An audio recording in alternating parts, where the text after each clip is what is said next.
All right, hey, what's going on, everyone? Welcome back to our van build series. Today, we're going to be talking about and just kind of sharing our experiences with installing our swivel seats. So we got the Scopema seat swivels and the lowering kit from the swivel shop. We'll link it down below. In case you didn't know, we do have a Sprinter. It's a 2022 170 wheelbase. Disclaimer, since we do have the power seats, we did need to do some things before we actually disconnected power. So on both seats, we needed to break loose all of the bolts so that we can take the seat off, but in order to move it forward and back, obviously we needed power, so we need to do that before we disconnect it. Now, it's very important that you do disconnect your battery because a lot of the Sprinter vans do have airbags in the seats, and we didn't want to throw any codes or, arc anything, set off any airbags or anything like that. There's a couple of different ways you can disconnect the battery, but we did do the negative battery disconnect underneath the dash. So after we disconnect the battery, you have to disconnect the harnesses. Yeah. So the harnesses are pretty simple to remove. Just take your time. Don't break any of the clips or anything like that because you need to be able to power everything back up underneath. Underneath, you're done.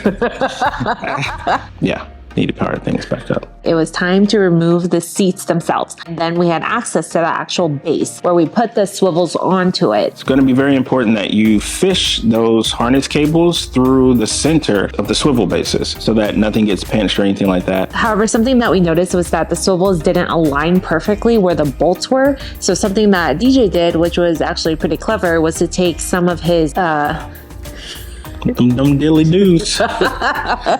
his clamps, the woodworking clamps, and just clamp it into place. And so that made it easier to put the bolts in. You definitely don't want to cross thread or strip anything out there. Once the swivels were in, we're like, oh yeah, we could put the seats back in. So I was super excited to get the seats in and get everything working back again. And then kind of ran into an issue. When we put the seats in, we actually used a little nub that sticks out to align it. However, that nub needs to go. Turns out that when it's there and we tried to swivel it, it was scratching the base of the seat. We actually had to go back, undo everything, take it out, and cut it off with an angle grinder the next day. What's important too, when you're cutting off that little locator pin or nub, how you put it, any bare metal is subjected to rust. So we didn't want that. So we did spray that with some spray paint to make sure we don't have any rust issues down the line. So once we got those off and we let the paint dry, then we were ready to come back with the seats, put them back in, and get everything attached.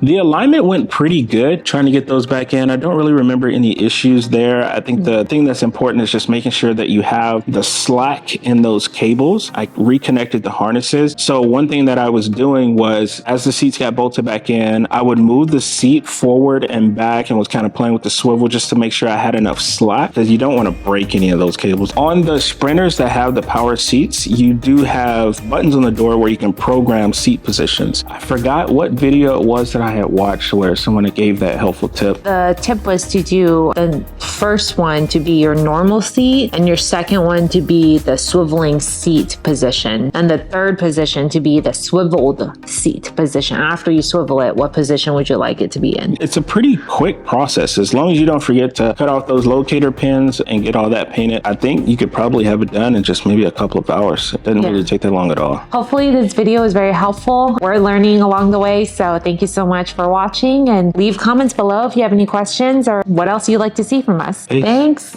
Bye. Do we need to say bye?